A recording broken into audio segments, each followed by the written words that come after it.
আজ আমি আপনাদেরকে এমন এক দম্পতির জীবনের ঘটনা বলবো, যাদের বিয়ে যখন হয়েছিল সেই সময় সেই মেয়েটির বয়স ছিল মাত্র ১৩ আর ছেলেটির বয়স ছিল মাত্র ১৬। তো এই বয়সে যখন ওদের বিয়েটা হয়ে যায়, এবং বিয়েটাও কিন্তু খুব করুণ একটা পরিস্থিতির মধ্যে বিয়েটা হয়, এবং বুঝতেই পারছেন যে এরকম একটা করুণ পরিস্থিতিতে যখন বিয়ে হয় তখন সব কিছুই কিন্তু খুব টালমাটাল থাকে। এবং এরপরে ওদের জীবনে যে কি ভয়ঙ্কর এবং অদ্ভুত ঘটনা ঘটে, সেই সত্যি ঘটনাটাই আজ আমি এপিসোডে আপনাদের সকলের সামনে বলতে চলেছি। তো কেউ কোথাও যাবেন না, আপনারা প্রত্যেকে পুরো ঘটনাটা প্রথম থেকে শেষ অবধি শুনবেন। এটুকু বলতে পারি আপনাদের এই ঘটনাটা ভীষণ অন্যরকম লাগবে এবং খুব ভালো লাগবে। তো আমাদের চ্যানেলের সাথে থাকুন, পাশে থাকুন। নমস্কার শ্রোতা বন্ধুরা, ভূত ভগবান চ্যানেলে আপনাদের সকলকে অনেক স্বাগত। আশা রাখি সবাই খুব ভালো আছেন, আনন্দে আছেন, সুস্থ আছেন। আমাদের চ্যানেলে যে ঘটনাগুলো বলা হয় সেগুলো যদি আপনাদের ভালো লাগে তাহলে অবশ্যই চ্যানেলটাকে সাবস্ক্রাইব করবেন, ভিডিওগুলোকে লাইক করবেন। পুরো ঘটনাটা শোনার পর আপনাদের কেমন লাগলো সেই মূল্যবান মতামত জানাতে কিন্তু একদম ভুলবেন না।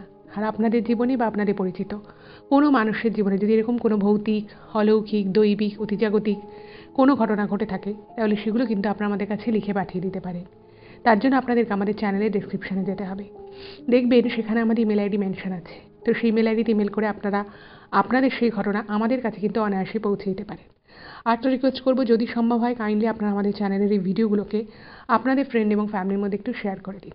কারণ আমরা এই চ্যানেলে আর ৫টা সাধারণ মানুষের জীবনে ঘটে যাওয়া বিভিন্ন রকমের ভৌতিক, অলৌকিক, দৈবিক, অতিজাগতিক এই ঘটনাগুলোই বলে থাকি। তাই আমি মনে করি এই ঘটনাগুলো যদি আরও অনেক অনেক মানুষ শুনতে পারেন, তারা সেগুলো শুনে অনেক কিছু জানতে পারবেন, বুঝতে পারবেন, শিখতে পারবেন। তার ফলে তারা অনেক বেশি সতর্ক, সজাগ হতে পারবে।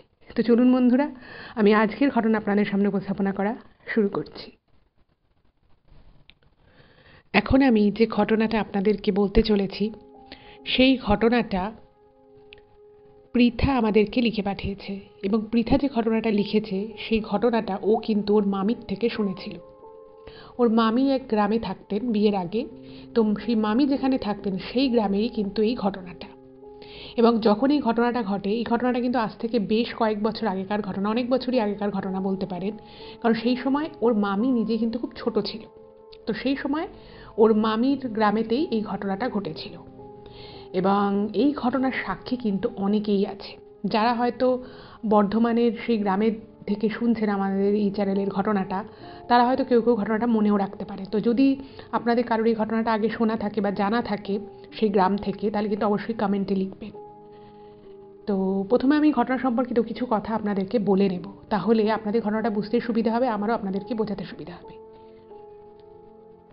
আর তার আগে একটা কথা আপনাদেরকে বলি, সেটা হচ্ছে যে আপনারা পুতুল নাচের কথা তো অনেকেই শুনেছেন।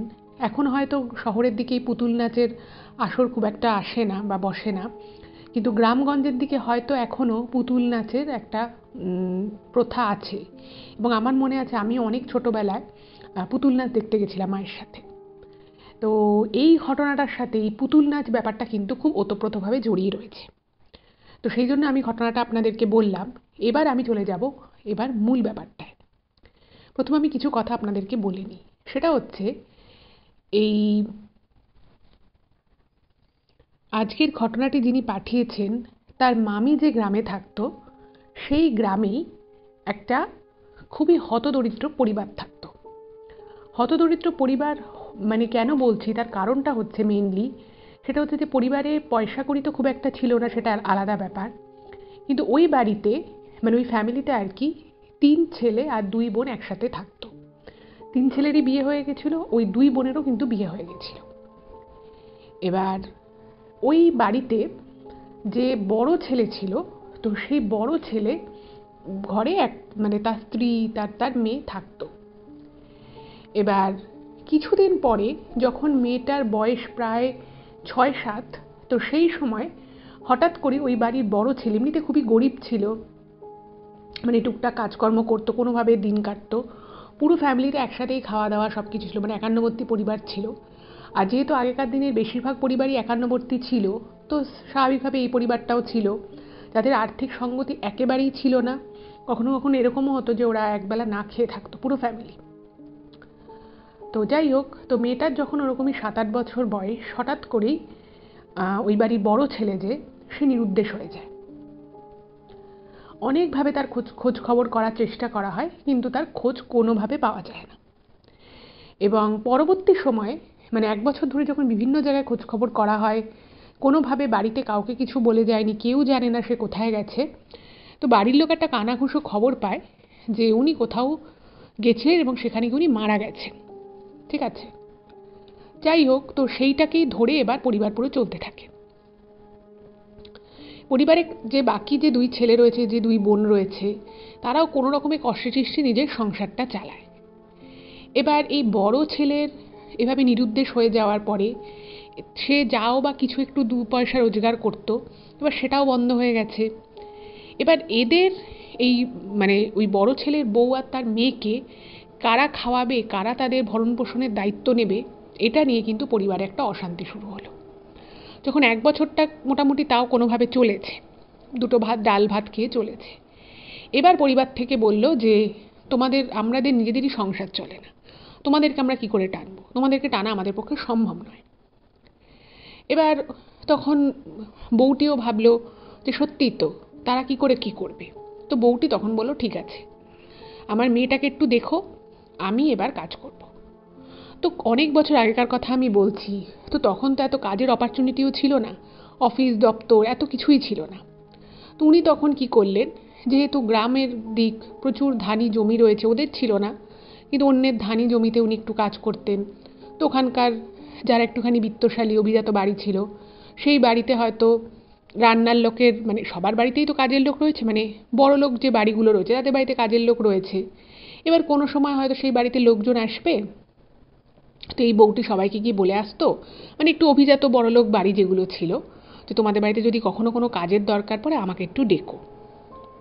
তো তারা হয়তো ডাকতো, কখনো একটু মশলা বেটে দেওয়া, জল তুলে দেওয়া, উটনো কুটে দেওয়া, এইসব টুকটাক কাজ করতো। আর ওই চাষের জমিতে কাজ করতো। সকাল থেকে রাত অবধি উনি উদয়াস্ত পরিশ্রম করতেন। এবং বুঝতেই পারছেন, আজ থেকে অনেক বছর আগেকার কথা আমি বলছি, তো তখন ওরকম চাষের জমিতে কাজ করে ক টাকাই বা হতো। যাই হোক, তো উনি খুব চেষ্টা করতেন এবং যেটুকু যা উনি রোজগার করতেন উনি সংসারে দিয়ে দিতেন, কারণ ওনার মেয়ের খাওয়ার খরচা তো আছে। মেয়েকে ক্লাস মানে যতদিন আর কি মেয়েটার বাবা বাড়িতে ছিল, তো মেয়েটা একটা স্কুলে যেত। এবার যেহেতু ওর বাবা নিরুদ্দেশ হয়ে যাওয়ার পর থেকে আর ঘরে এতটাই টানাটানি সংসার হয়ে যায় যে ওরা ওদের কোনো প্রয়োজনটুকু ঘরে কাউকে বলতে পারতো, কাকে বলবে, সবারই তো সেই একই অবস্থা। তো যথারীতি মেয়েটার ক্লাস 4-এর পরে আর পড়াশুনোও হয় না। এবং বাড়ির বাকি যারা লোক ছিল তারা মানে একদম এক চিলতে ঘরে ওরা থাকতো সবাই মিলে, মানে কোনো রকমে আর কি সবার ওই একটা একটা করে ছোট ছোট ঘর, আর সেই ঘরের মধ্যেই থাকা। এরকম করে যখন আস্তে আস্তে মেয়েকে নিয়ে মা বড় মানে দিনগুলো কাটাচ্ছে, মেয়েটাও আস্তে আস্তে বড় হচ্ছে, তো সেই সময় কিন্তু পরিবারের মধ্যে আবার একটা অশান্তি সৃষ্টি হলো। মানে ওইটুকু টাকায় সংসারে কিছুই হয় না। এদিকে মেয়ে রয়েছে, মেয়েটা হচ্ছে সব ভাই বোনেদের মধ্য থেকে বড়।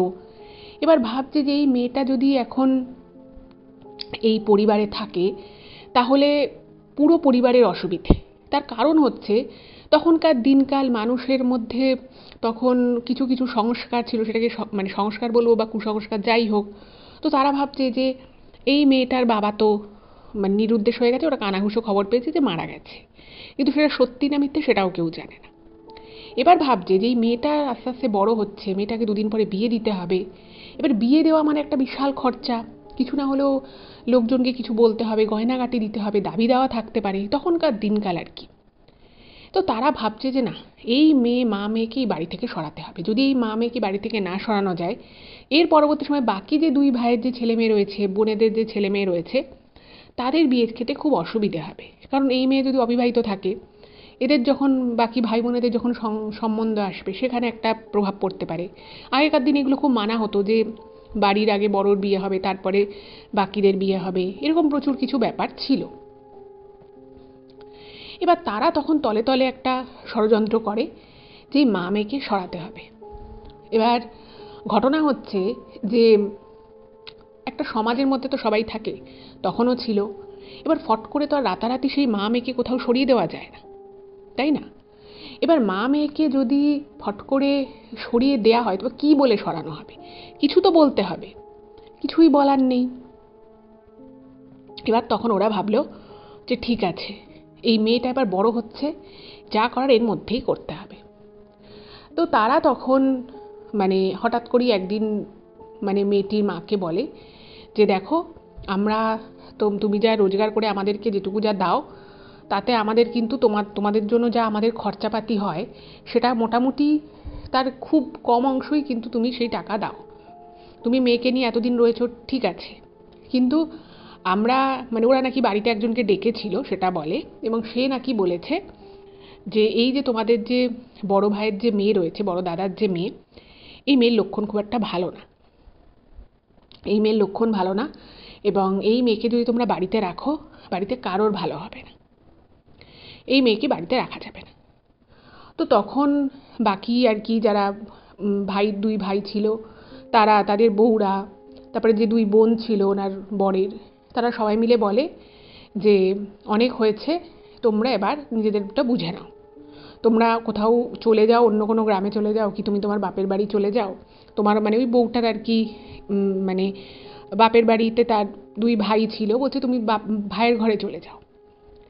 এবার যখন ওনার স্বামী নিরুদ্দেশ হয়ে গেল, তখন ওনার বাপের বাড়ি থেকে একবার খোঁজ নিয়েছিল, কিন্তু তাদেরও এতটাই খারাপ অবস্থা, তাদের পক্ষেও এই মা মেয়েকে নিয়ে গিয়ে যে তারা নিজেদের সংসারে এনে তুলবে, তাদের দায়িত্ব নেবে, সেরকম সম্ভব নয়। তারপরে উনিও একেবারে নিজের শ্বশুরের ভিটে আঁকড়ে পড়েছিলেন। তো তখন উনি বলছেন যে সব কী কথা বলছো তোমরা, আমি এখন এই আমার মেয়েকে নিয়ে, মেয়ে বড় হয়েছে, আমি এখন মেয়েকে নিয়ে কোথায় যাব। তখন বলছে সেটা আমরা জানি না, তুমি মেয়েকে নিয়ে চলে যাও, কারণ তোমার মেয়ে যদি এখানে থাকে বাকি ছেলে মেয়েদের, আমাদের সবার খুব অসুবিধে হয়ে যাবে, তুমি মেয়েকে নিয়ে এখানে থাকতে পারবে না। তো উনি বলছেন যে তাহলে আমি কোথায় যাব, আমি তো আর এমন আমার কাছে কতটুকুই বা আমি এই চাষবাসের জোগালের কাজ আমি কতটুকু পাই, খুব বেশি তো পাই না। তখন বলছে তুমি তোমার বাপের বাড়ি চলে যাও।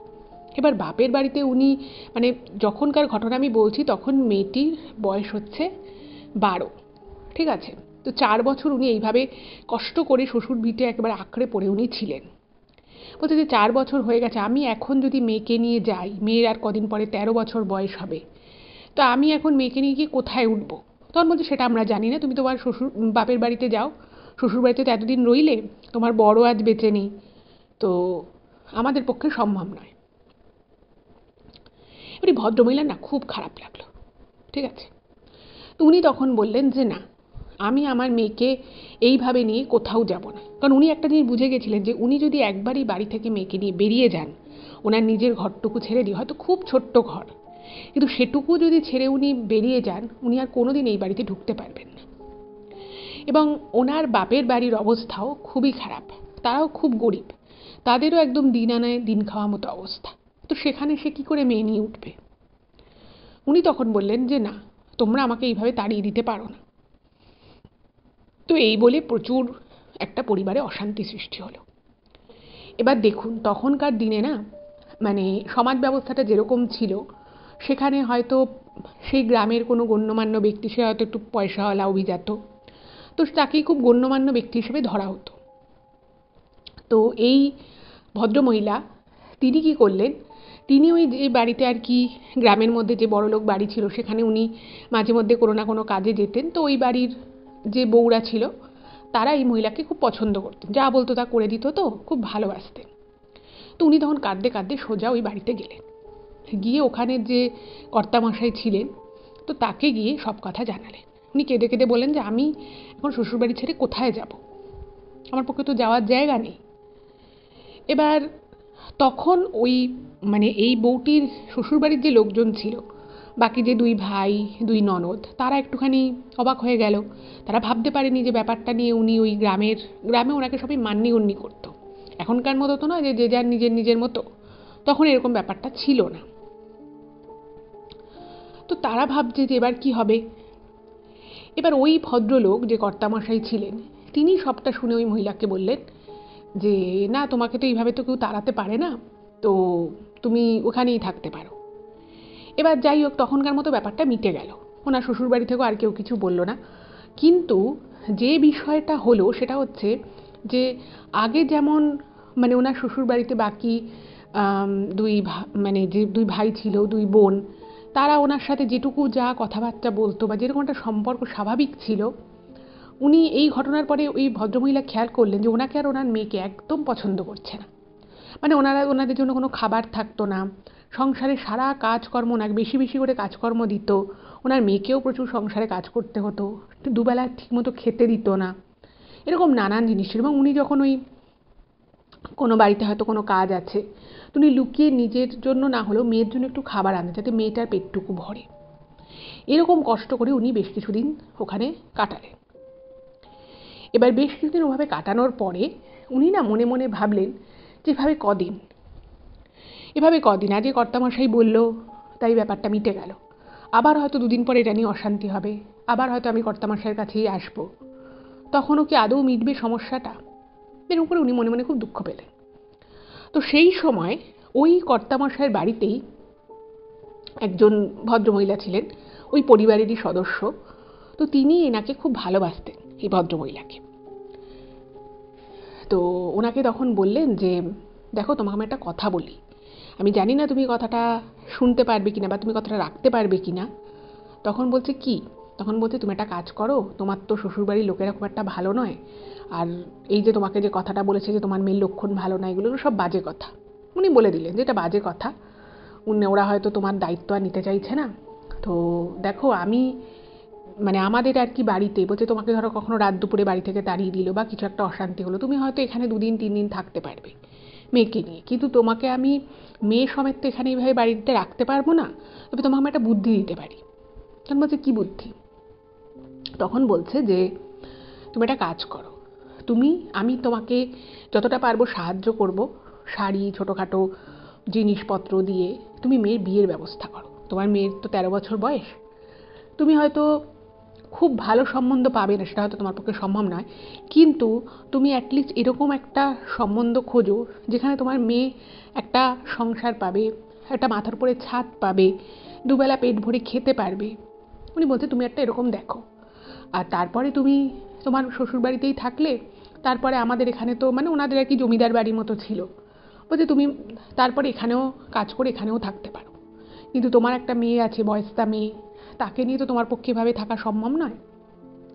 এবার যেদিন ওই ভদ্রমহিলা এই কথাটা বলল, তখন থেকে কিন্তু ওনার মনের মধ্যেই বিষয়টা শুরু হলো যে সত্যিই তো আমার শ্বশুরবাড়ির লোকেরা মানে একদমই পছন্দ করে না। ওনার মেয়ে তো মানে ওই বাড়িতেই থাকতো, ওনার মেয়েকে দিয়ে তার কাকা জ্যাঠা পিসিরা বাড়ির সমস্ত কাজ করাতো, আর কাজে একটু ভুল হলেই মেয়েকে কিন্তু প্রচুর কথা শোনাতো, কখনো মারধরও করতো। আর এত কিছুর পরেও যথাসামান্য কিন্তু খেতে দিত। এবার উনি ভাবলেন যেটা তো ঠিক, এবং ওই মানে কর্তাবাবুর বাড়ির সেই যে যিনি আর কি গিন্নিমা ছিলেন, তিনি বলেছিলেন যে আমি তোর মেয়ের জন্য একটা ভালো বেনারসি শাড়ি, 1 কুচি সোনার গয়না আমি দিয়ে দেবো, তোর যার সাথে বিয়ে হবে তাকেও তো ধুতি পাঞ্জাবি দিতে হয় জামাইয়ের, আমি সেটুকু তোর জন্য করে দেবো, তুই একটা ভালো সম্বন্ধ দেখ। এবার উনি কোথায় সম্বন্ধ দেখবে?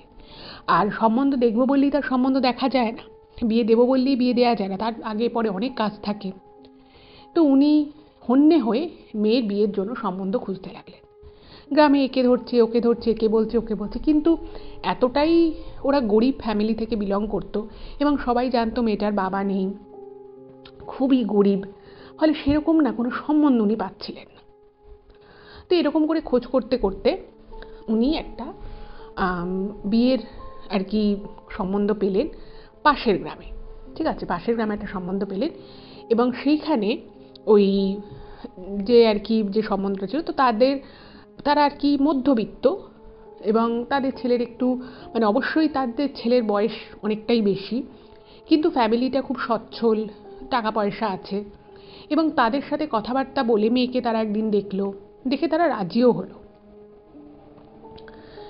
এবার ঘটনা যেটা ঘটলো যে ওনার তো খুব আনন্দ যে মেয়ের বিয়ের একটা উনি ব্যবস্থা করতে পেরেছে। তো ওই কর্তামশাই যেহেতু খুব ভালো মানুষ ছিলেন, তো ওনাদের বাড়ির সামনে জমিদার বাড়ির মতো বাড়ি ছিল, তো একটা মন্দির ছিল। ঠিক আছে, তো একটা মন্দির ছিল, তো উনি বললেন যে ঠিক আছে, বিয়েটা আমারই মন্দিরের সামনে যে দালান কোঠা রয়েছে সেখানে হবে, বিয়ের আসর বসবে।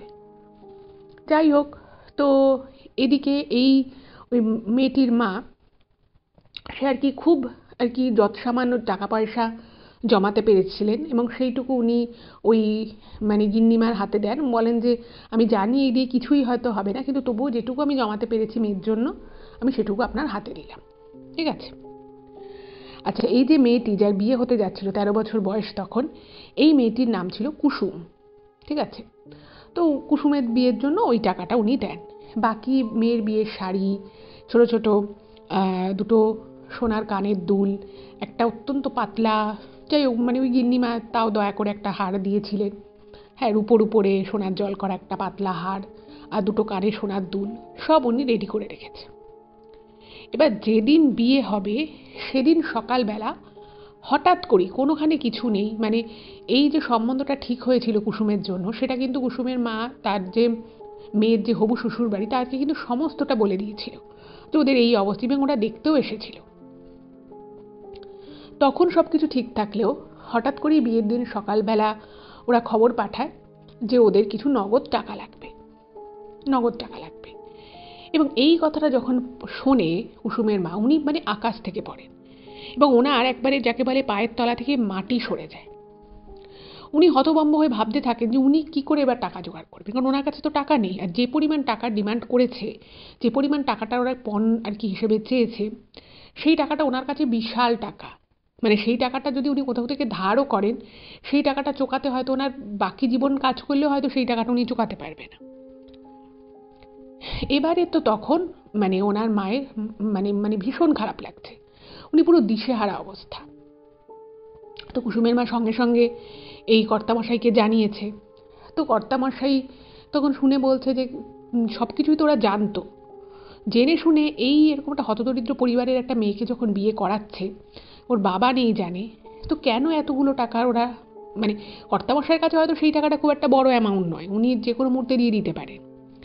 তো উনিও খুব অসন্তোষ প্রকাশ করলেন।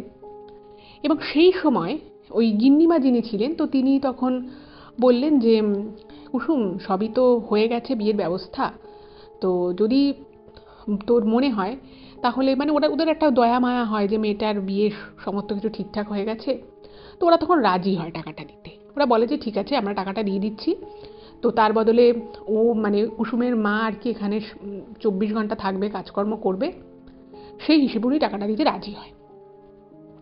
কিন্তু ওই সময় এই কুসুমের মায়ের হঠাৎ করেই মনে হয় যে কোথাও একটা কিছু ভুল হচ্ছে। উনি প্রথমে রাজি হয়ে যান, কিন্তু তারপরে ওনার খুব খারাপ লাগে যে আজকে আমার মেয়েটার এই বিয়ের দিন সকাল সমস্ত রিচুয়াল যা হওয়ার হচ্ছে, সেখানে ওরা এত নিষ্ঠুর যে এরকম একটা টাকার ডিমান্ড করলো। এবং ওরা যেই শুনেছে যেরকম একটা বড়লোক বাড়ির থেকে বিয়েটা হবে, ওদের এত লোভ। উনি তখন ভাবলেন যে না, আমি এই জায়গায় মেয়ের বিয়ে দেব না। তো সেই সময় ওনার শ্বশুরবাড়ির যে আত্মীয় স্বজন ছিল, মানে ওনার বরের যে 2 ভাই 2 বোন, তারা তো চাইছে যে বিয়ে হয়ে যাক, বিয়ে হয়ে যাক, ঝামেলা মিটে যাক, মানে মাথা থেকে আর কি বোঝা যাবে। তারা তখন ওনাকে বলে যে কর্তামশাই যখন টাকাটা দিতে চাইছে, নিয়ে নাও, নিয়ে মেয়ের বিয়েটা দিয়ে দিলেই পারো। উনি তখন বললেন না, আমি এই জায়গায় মেয়ের বিয়ে দেবো না, কারণ এরপরেও যদি ওরা মেয়েকে ভালো রাখবে তার তো কোনো মানে নিশ্চয়তা নেই, আর পরবর্তী সময় যদি আরও টাকা দাবি করে আমি কোথা থেকে দেবো। এই যে টাকা ওরা দাবি করছে, সেই টাকা যদি কর্তামশাই দিয়েও দেয়, আমি সারা জীবন খেটেও এই দাম হয়তো তুলতে পারবো না। তো সেটাও খুব বড় ব্যাপার। এদিকে কুসুম মেয়েটা সমস্ত শুনে ডুকরে ডুকরে কাঁদছে। এবার ওর মা তখন এসে বলে যে তুই কাঁদিস না, তোর আজকেই বিয়ে হবে, এই লগ্নেই বিয়ে হবে। এবার কার সাথে বিয়ে হবে সেটা তো কেউ জানে না। এর পরে যে ঘটনাটা ঘটলো সেটা সত্যি হয়তো আমরা ভাবি না, যে মানে অনেক সময় আমরা বলে থাকি যে জন্ম মৃত্যু বিয়ে 3 বিধাতা নিয়ে, এরকম আমরা কথা অনেক সময় শুনি, কিন্তু এই কথাগুলো যে কতটা সত্যি সেটা হয়তো এই ঘটনাটা একবার প্রমাণ করে। ওই গ্রামেরই একদম শেষের দিকে একটা পরিবার ছিল, যেই পরিবারটা গরিবই ছিল, নিম্নবিত্তই ছিল, কিন্তু তাই বলে একেবারে খেতে পেত না, না খেয়ে একবেলা থাকতো এরকম নয়। তো সেই বাড়ির একটা ছেলে ছিল। এবার আস্তে আস্তে সময় এগিয়ে আসছে, এবং কুসুমের মা বলেছে, এবং কর্তামশাই গিন্নিমা সবাই অবাক হয়ে গেছে যে কুসুমের মা এত কনফিডেন্স আসছে কোথা থেকে। ওর মা বলছেন না, আমাকে যেরকম চন্দন দিয়ে সাজাও, আমার মেয়ের এই লগ্নেই বিয়ে হবে, আজই বিয়ে হবে। কিন্তু ছেলে কোথায়, ছেলে তো আসছে না। তো খুব অদ্ভুতভাবে ওই বাড়িতে আর কি, যেহেতু বিয়ে বাড়ির আয়োজন করা হচ্ছে, একটু সামান্য করে খাওয়া দাওয়ারও অ্যারেঞ্জমেন্ট করা হয়েছিল, তো সেইখানে কোনো একটা কাজে একটা ছেলে আসে। সেই ছেলেটা ওই গ্রামেরই ছেলে এবং সেটা গ্রামের একদম শেষ প্রান্তে থাকে। ছেলেটা সবই ভালো, কিন্তু ছেলেটার একটা সমস্যা ছিল, সেটা হচ্ছে যে ছেলেটার বাঁ হাতের আঙুলগুলো খুব ছোট ছোট, মানে নর্মাল একটা মানুষের যেরকম আঙুলের উচ্চতা হয়, যেরকম আঙুলগুলো দেখতে হয় তার থেকে একটু ছোট, কিন্তু ছেলেটা খুব ভালো। এবং যখন একটা এরকম টালমাটাল অবস্থা, কুসুমের মা মানে মানে ঝরঝর করে কাঁদছে, কখনো বাইরে যাচ্ছে, মানে একে ওকে বলছে যে তোমাদের কি জানা পরিচিত কোনো ছেলে আছে যে আমার মেয়েটিকে বিয়ে করতে পারে। তো ওইভাবে তো আর কেউ মানে বলবে না যে না হ্যাঁ আছে, চলুন আমার ছেলের সাথে আপনার বিয়ে দিই। খুব অদ্ভুতভাবে যখন মোটামুটি বিকেল 4টে 4:30 বাজে, সেই সময় ওই ছেলেটাও সব কিছু শুনেছে, কোনোখানে কিছু নেই, ছেলেটা হঠাৎ করে বলে, মানে একদম ডাইরেক্ট কুসুমের মাকে বলে যে আচ্ছা আমি যদি আপনার মেয়েকে বিয়ে করি খুব অসুবিধা হবে। মানে ওই কথাটা শুনে ওর মা না থমকে গেছে। উনি বলছে তুমি বিয়ে করবে আমার মেয়েকে? তখন বলছে হ্যাঁ। এবারে ঘটনাটা যেটা হলো যে ওই ছেলেটার মানে ওই ছেলেটা যেমন ওই মানে কর্তামশাইয়ের বাড়িতে ছিল, তো ওকে চেনে আরও কিছু লোকজন ছিল। তো সেই লোকগুলো গিয়ে ছুটে গিয়ে ওর বাড়িতে খবর দিয়েছে, ছেলেটার বাড়িতে, যে এখানে একটা এরকম ঘটনা ঘটেছে আর তোমার ছেলে বলেছে বিয়ে করবে। এবার যে বলছে বিয়ে করবে তার বয়স হচ্ছে 16, মাত্র 16 বছরের একটা বাচ্চা ছেলে। এবারে তার বাড়ির লোক ছুটতে ছুটতে এসেছে যে কি করছে ছেলে। তো এসেছে, এসে ওখানে পরিস্থিতিটা দেখেছে, দাঁড়িয়ে দেখেছে। তো এবার তারা অবশ্যই চায়নি যে তার ছেলে বিয়ে করুক, 16 বছর বয়স, আর ওদেরও অবস্থা যে খুব ভালো তা নয়। এবার ওদের ওই ছেলেটির মানে ফ্যামিলির কাজ হচ্ছে, ওদের একটা ছোট জমি আছে, সেখানে চাষবাস হয়। আর ওদের মানে বাড়িতে আর কি বিভিন্ন হাটে হাটে গিয়ে বাচ্চাদের খেলনা জিনিস বিক্রি করে, এই হচ্ছে মানে ছেলের বাড়ির কাজকর্ম। ছেলেটাও তাই করে, কিন্তু গরিব হলেও ওদের কোথাও না একটা মন মানসিকতা ছিল, একটা আন্তরিকতা ছিল। ওরা না ব্যাপারটা বুঝতে পারে যে এবার গ্রামের দিকে সবাই সবাইকে মোটামুটি চেনে, এই মহিলার যে কী অবস্থা সেটাও ওরা জানতো। তো ওরা ওখানে আসে ঠিকই বিয়ের বিরোধিতা করতে, কিন্তু ওরা সমস্ত পরিবেশটা দেখে, পরিস্থিতি বুঝে শুনে, কারণ কুসুমের মাও বলে দিয়েছিল যে তোমার বাড়ির লোক আসুক, তারা যদি রাজি থাকে তাহলেই বিয়ে দেবো। এবার ওর বাড়ির লোক আসে, আসার পরে না ওরা আর বিরোধিতা করেনি। ওরা তখন শুধু একটা কথাই কুসুমকে বলেছিল যে দেখো আমাদের কিন্তু অবস্থা খুব একটা ভালো নয়, তুমি যদি আমাদের অবস্থা, আমাদের পরিবার সংসার মানিয়ে যদি তুমি থাকতে পারো, চলতে পারো। আর বলে যে আমাদের ছেলের কিন্তু এরকম একটা হাতের আঙুলগুলো ছোট, ওর একটু মানে মানে সামান্য একটু প্রতিবন্ধকতা রয়েছে।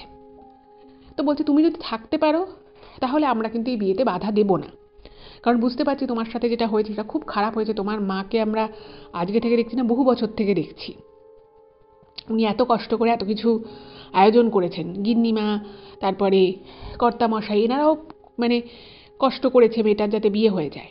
তো ওরাও চাইছে না যে ব্যাপারটা খারাপ হয়ে যায়, মানে ওরাও না মানে বাড়ি থেকে যখন বেরিয়েছিল খুব রেগে মেগে বেরিয়েছিল যে না কি করে আমার ছেলে এরকম বলবে, কিন্তু ওরা এসে না ওদের মনটা গলে যায়। তো তখন মানে কুসুম আর কিছু বলছে না। তো কুসুমের মা তখন ওকে একটু সাইডে নিয়ে গিয়ে বলে যে মা এই ছেলেটা তোকে নিজে থেকে যেচে বিয়ে করতে চেয়েছে, আর দেখ এই ছেলের বাবা মা তারা ছুটতে ছুটতে, স্বাভাবিক কেউই তো আর এইভাবে ভাবে না যে হঠাৎ করে তার ছেলের বিয়ে হয়ে যাবে, কিন্তু তারাও তোকে মেনে নিতে রাজি হয়েছে। ছেলেটার একটু হাতের আঙুলগুলো ছোট বলে তুই কিন্তু কিছু মনে করিস না, তুই এই বাড়িতেই যা, এই ছেলেটিকে বিয়ে কর, তুই সুখী হবি, তোর ভালো হবে। এবং তারপরে সর্বোপরি কর্তামশাই আর ওই যে গিন্নিমা ছিলেন তারাও কিন্তু বলে যে হ্যাঁ এই ছেলেটার সাথেই তাহলে বিয়ে হোক, ছেলেটা ভালো ছেলে, পরিবারও খারাপ নয়, হ্যাঁ হয়তো মানে খুব একটা ভালো অবস্থা, সচ্ছল অবস্থা নয়, কিন্তু ঠিক আছে। এবং ওই লগ্নে ওই সেম দিনে সেম জায়গাতেই কিন্তু সুন্দর করে ওই ছেলেটির সাথেই এই কুসুমের বিয়ে হয়ে গেল। তখন কুসুমের বয়স হচ্ছে 13 আর কুসুমের বরের বয়স হচ্ছে 16। এবার বিয়ে তো হয়ে গেল, বিয়ের পরে এবার কিন্তু ওদের জীবনে একটা নতুন জায়গা শুরু হলো। আর ওই বিয়ের পরে মানে কুসুমের মা কিন্তু তার শ্বশুর ভিটেতে কিছুদিন থাকলো, তারপরে কিন্তু উনি এই গিন্নিমার বাড়িতেই সারাদিন থাকতো, কাজকর্ম করে দিত। আর ওদেরই ওই বাইরের দিকে যেখানে বাইরের কাজের লোকেদের শোয়ার ব্যবস্থা ছিল, উনি সেখানেই শুতেন। এবং উনি মনে মনে খুব শান্তি পেয়েছেন যে আমি মেয়েটার বিয়ে দিতে পারলাম। এবার ওই বাড়িতে যখন গেল, তো সেই ছেলের বাড়িও তো খুব একটা মানে পয়সাওয়ালা সেরকম তো কিছু নয়, ইভেন খুব যে সচ্ছল তাও নয়। এবার তাদেরও ঘর দৌড়ের অবস্থা খুব একটা ভালো নয়। তো তখন ওই ছেলেটা কি করলো, কুসুমের বর, ওদের আর কি গরু ছাগল যেখানটা থাকতো সেখানটা থেকে একটু বেড়া দিয়ে, একটু মানে ব্যাপারটা মানে ওই ঘরটাকে একটু এক্সটেন্ড করে একটা বেড়া মাঝখানে দিয়ে একটা কোনো রকম একটা ঘর বানালো, মানে ওদের থাকার জন্য। কারণ ওর যে ঘরটা ছিল, ওর বাবা মা আর ওর ভাই বোন রয়েছে, মাত্র দুটোই ঘর, এবং সেই দুটো ঘর অতজন লোকের পক্ষে থাকাই সম্ভব নয়। তোর বাড়ি থেকেই বললো যে বিয়ে করেছিস তুই, তুই যদি থাকতে পারিস এইভাবে তোকে থাকতে হবে। তো সেরকম করেই ঘর বানিয়ে ওদের মানে ওই নবদম্পতির ওইভাবেই তাদের নতুন জীবন শুরু হলো। এবার কুসুম খুব ভালো মেয়ে ছিল, ও মুখ বুঝে ও শ্বশুর শাশুড়ি যা বলতো কাজকর্ম করতো।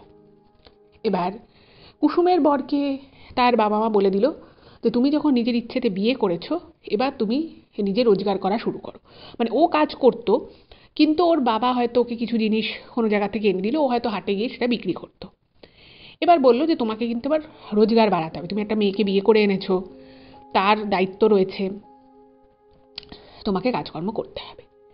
তো সেই ছেলেটিও তখন ভাবতে থাকে যে সে কি আর অন্যরকম কি করতে পারে যাতে দুটো পয়সা বেশি সংসারে আসে। কারণ ওদেরও সংসারে মানে হয়তো দুবেলা খেতে পায়, পেট ভরে খেতে পায়, খাওয়া দাওয়ার কোনো সমস্যা নেই, যেহেতু ওদের জমি জায়গা একটু হলেও ছিল। কিন্তু সেটুকু দিয়েই তো সব হয় না। সচ্ছলতা আনার জন্য ছেলেটা বেশি বেশি করে কাজ করা শুরু করে, ওই 16 বছর বয়স থেকেই কিন্তু। এবারে কুসুমের বর তখন কোনো একজনের মারফত খবর পায়, যেহেতু ওরা বিভিন্ন জায়গায় হাটে মেলায় বিভিন্ন ধরনের হরেক রকমের জিনিসপত্র ওরা বিক্রি করতো।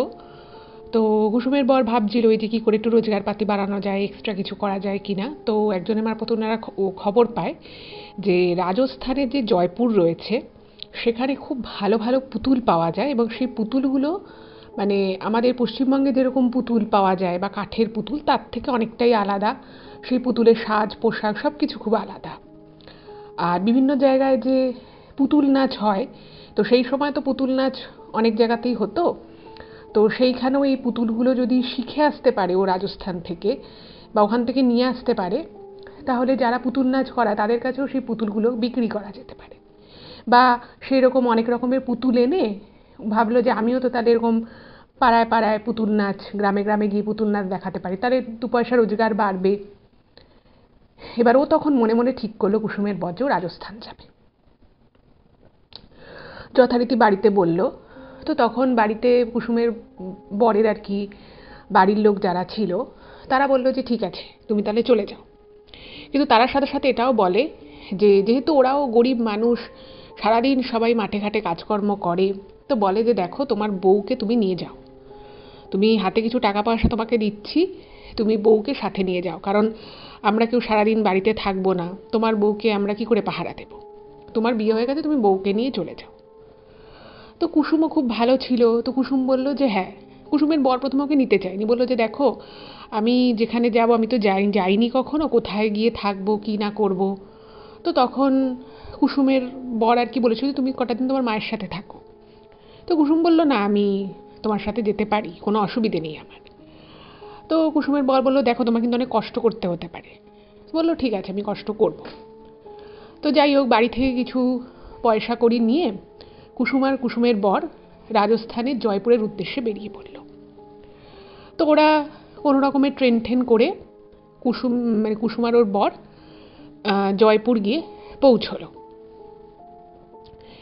এবার যেখানে আর কি ও খবরটা পেয়েছিল সেটা হচ্ছে যে জায়গাটা আর কি পুতুল বানানো হয় বা পুতুলের যে সাজ পোশাক কীরকম হবে এগুলো যে হয়, সেটা হচ্ছে ওই জয়পুর থেকেও বেশ অনেক কিলোমিটার দূরে ভিতরের আর কি একটা গ্রামে।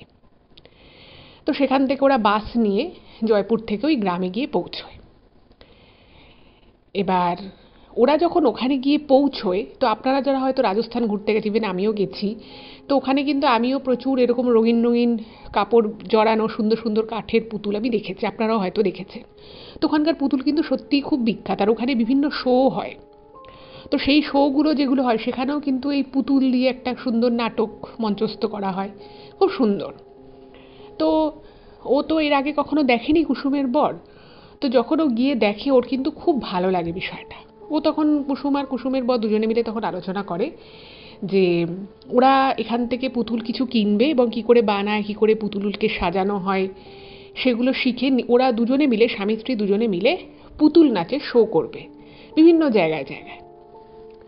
তো কুসুম তো খুব ভালো ছিল, ও বলল হ্যাঁ আমিও তাহলে তোমাকে সাহায্য করব।